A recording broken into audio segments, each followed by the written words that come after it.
right away that today has been particularly trying for me. My heart is raw. I've already been moved to tears a couple of times just from being in this room, and I left my tissues. Thank you. Thank you.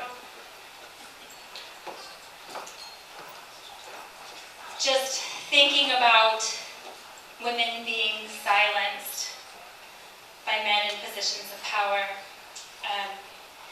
this week could not have been more difficult. The early signs of manipulation that I experienced in my relationship happened when we were dating, but were subtle. And I was so enamored with him and his pedigree: Harvard undergrad, Rhodes Scholar at Oxford, Harvard Law School, clerking with a DC Circuit judge when I met him, that I was willing to overlook some, in retrospect, really obvious signs of unhealthy behaviors. Things that were subtle that included asking me to change my hair color, comments that my wardrobe wasn't necessarily conservative enough, or asking me to behave in a certain way when I was going to be meeting the people that he felt were important and influential. And because I came from a little bit of a different background, I sort of accepted these as part of being groomed into this new world, this new level of society, this way that I wanted to live. It quickly escalated to being chastised for behaving incorrectly when speaking to someone who he thought was powerful or important. There was also some other really telltale signs of abusive and manipulative relationships, in that he was extremely jealous of my time in my other relationships, to the point that he asked me to unfriend every male that I was not related to on Facebook. Which, I mean, are you really friends with the people that you're friends with on Facebook? I don't even know half of them, but I did it. Another thing that was early on in our relationship when we were dating is I had received a gift from a previous boyfriend, and it wasn't even a serious boyfriend. It was a boyfriend that I had who had given me a gift that I liked and I valued, and at some point, without my knowledge, and certainly without my permission, Rob threw it away, removed it from my home and got rid of it. And when I questioned him about it, he sort of played, innocent, like, oh, I don't know what happened to it, I don't know. And I think I was a little bit confused, because that someone would do that just seemed so far-fetched, and because I still loved him and believed him, it was really hard for me to see what I can see so clearly now, how dangerous and manipulative those behaviors were. The behaviors continued as I tried to speak out very early in our marriage. Rob is a member of the Church of Jesus Christ of Latter-day Saints, of which I became a member as well, and one of the people that you're supposed to speak to when you're having difficulties with your faith, or particularly in your home, is the bishop, who is essentially the minister, or the pastor, or the priest in a Mormon congregation. And when I went to speak to the bishop, Rob interrogated me afterwards. What did you say to him? Why did you say that to him? Now you're going to ruin my chances at XYZ. And it struck me in those first couple of months as I was meeting with the bishop that Rob was so much more concerned with the fact that I was sharing his behavior with the bishop than he was with the fact that it was his behavior.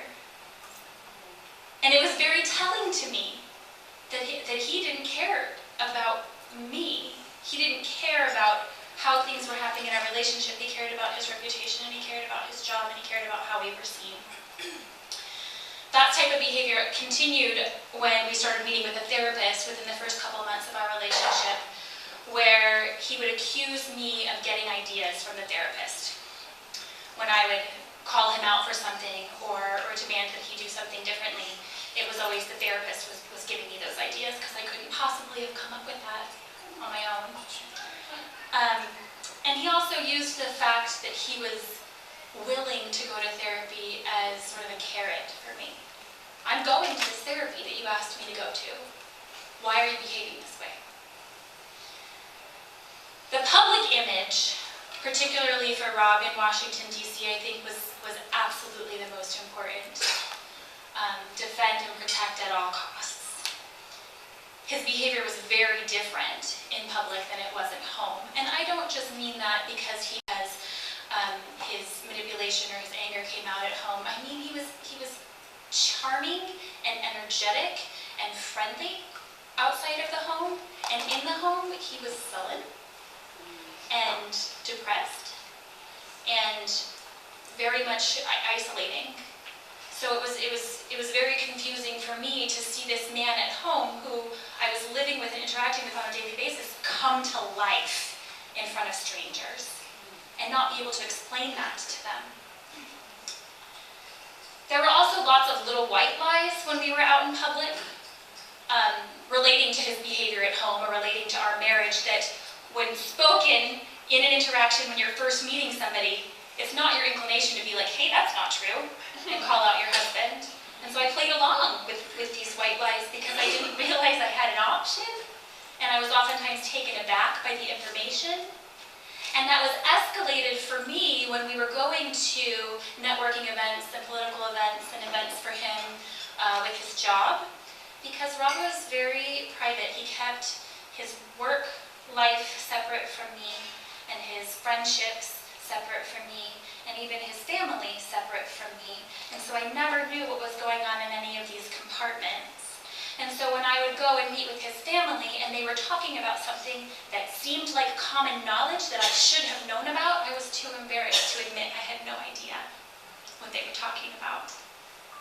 And the same thing amplified at work, because here I'm living with this man on a day-to-day basis. Certainly I know what's happening with him at work, with these big decisions and these big things and these big press conferences, and yet I would go to events and they would be talking about things and other wives would be participating, and I was just so embarrassed and ashamed that I couldn't participate in the conversation, that I played along. But ladies and gentlemen, that is the very definition of manipulation and control. Keeping me out of the loop so that I had to play along or risk my own embarrassment.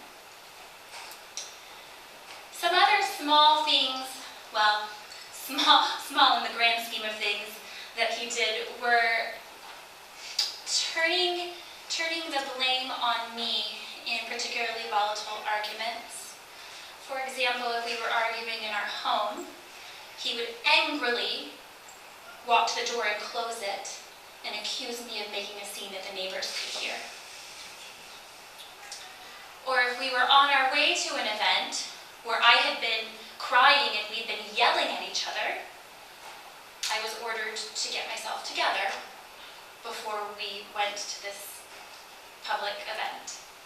It was my fault for being sniveling and crying and upset, because he could turn it on and off in a way that was pretty jarring, actually.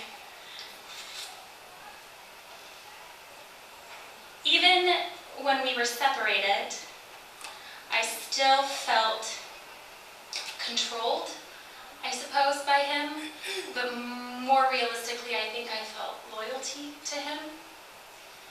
In our divorce, I didn't even really tell my divorce attorney everything that had happened.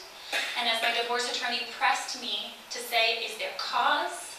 I believe Virginia is a no-fault divorce state unless it involves abuse or some other very specific things. And he was asking me, my divorce attorney was asking me, and I said, no, let's just go through with the no-fault divorce. Not realizing the reason I was doing that was because of how Rob was making me feel about speaking with my attorney about what was happening in our marriage. Even after we were divorced, Rob continued to have an unhealthy level of control over me because I felt ashamed. I still was very much embarrassed and ashamed that I had been in that relationship with somebody who the world still thought was so charming and so talented and so professional. Because I came from a different background, because I had made mistakes in my past, because I knew it would be very easy to point out all of the flaws and holes in my life, I was embarrassed to admit that this was another one. This was another embarrassing mistake that I had made by marrying this man and staying in this relationship. He held me responsible for his entire career. When I spoke to the FBI, he held me responsible for his entire career because he warned me that the FBI was going to be speaking with me. He'd known that he was going to be tapped for the White House and said, because you're my ex-wife and there's a statute of limitations, they will be asking you. And he asked me point blank, what will you say to them? And I said, well, I'll tell them the truth. I'll answer their questions. And he said, no, no, no. What are you going to say to them? And wanted to know specifically what I would say. And as I tried to delineate some of the things that I would say to him, he said, you're going to cost me my career. I won't get the clearance if you say those things.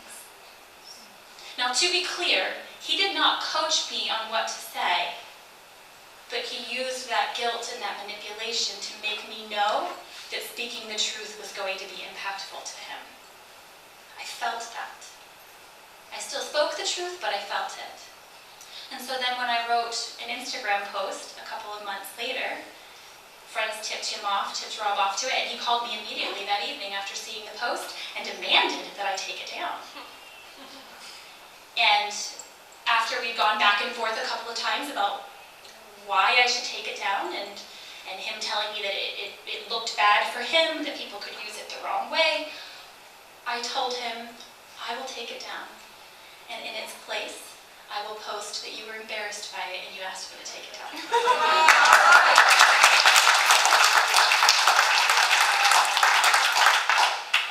And he backtracked a little bit. But I didn't take it down because it was true, and because I knew even in that moment that my ability to share that was alleviating some of my shame and guilt, but was also showing anyone else in a similar situation that this was common, that these are behaviors they could see themselves in. Rob also warned me in January of this year that there were political enemies who were intending to use that post against him. Specifically on January 24th, he told me, this is your last chance to take it down, and this is why, this is what's going to happen. And I mean, I guess I believed him, but I also knew him well enough to think that he was being a little bit melodramatic and self-important, and that if in fact anyone did have access to my blog post, why would they care? They would come to me and they'd ask me about it. Any journalist worth their salt would have to verify that it was in fact him that I was talking about, and when they did, I would be able to speak to it. And Rob again told me I didn't care about his career, that if I left that up, even though at this point he told me reporters already had it, if I left it up, I was single-handedly destroying his career. After I was contacted by reporters, I did tell Rob, by the way, I've been contacted by reporters now, and he wanted to know who the reporters were. He wanted to know if I'd spoken to them. He wanted to know what kind of questions they asked. He wanted to know if they had contacted Colby or anybody else. And I answered his questions, but I also answered the questions of the reporters. And I also did speak to my blog post, because I knew if I didn't, those words would be empty. They would be just a refrain in a political message to take down Rob or whatever his political enemies were trying to do, but it wasn't going to be a human woman speaking to her experience that other people would be able to relate to, and that's why I chose to continue to talk about it. Since the story broke in February, I have met with Rob. He reached out to me in April, asking to speak about the experience.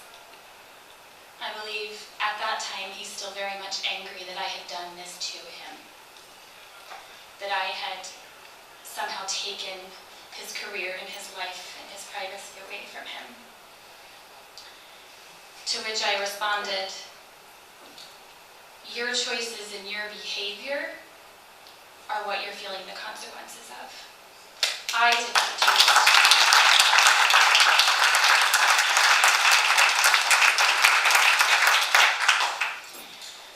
I don't know that he necessarily sees it that way yet. Because I've been able to do the healing necessary for me, I've forgiven him. And this is something that particularly in interpersonal violence crowds tends to get a little bit of pushback, and that is, I don't hate him. I don't think he's a monster.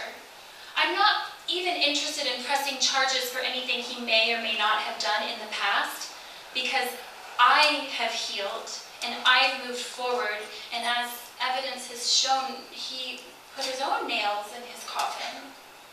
And the forgiveness that I was doing had nothing to do with him. Whether I spoke to him again or not, whether he ended up in jail or not, whether he lost his job or continued to rise politically or not, I needed to forgive him for being who he was in that marriage. And I needed to forgive myself for being who I was in that marriage and for ending up in that relationship. And that was the key to my healing. So that now, as he continues to use controlling and manipulative behaviors, even still, I'm not controlled and manipulated by them. All right.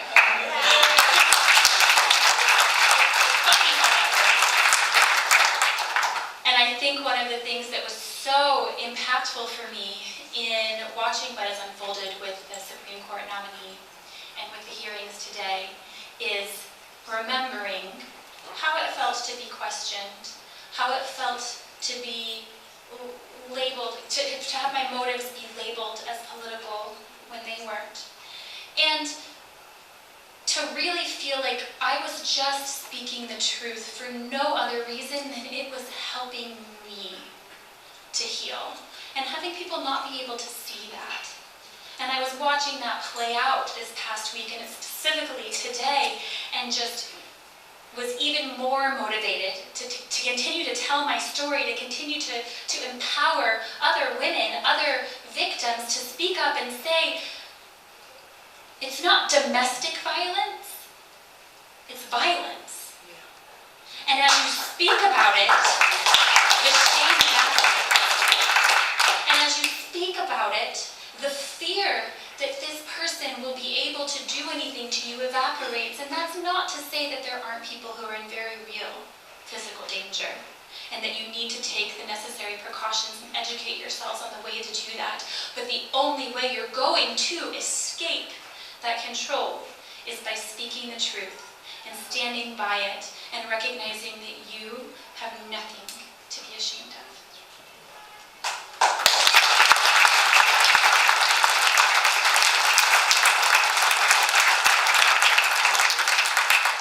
I have been absolutely humbled over the last 6 months. For the last 2.5 years, I have been a writer and a speaker who speaks to using mindfulness and meditation as tools to healing in terms of anxiety or stress or trauma in your life. That's what I was speaking on. And I am absolutely humbled and a little bit astonished that now I am using that exact same information to help and empower people who are going through a very specific trauma that I had to play out on national television. But when the Lord called me, I answered. Thank you very much.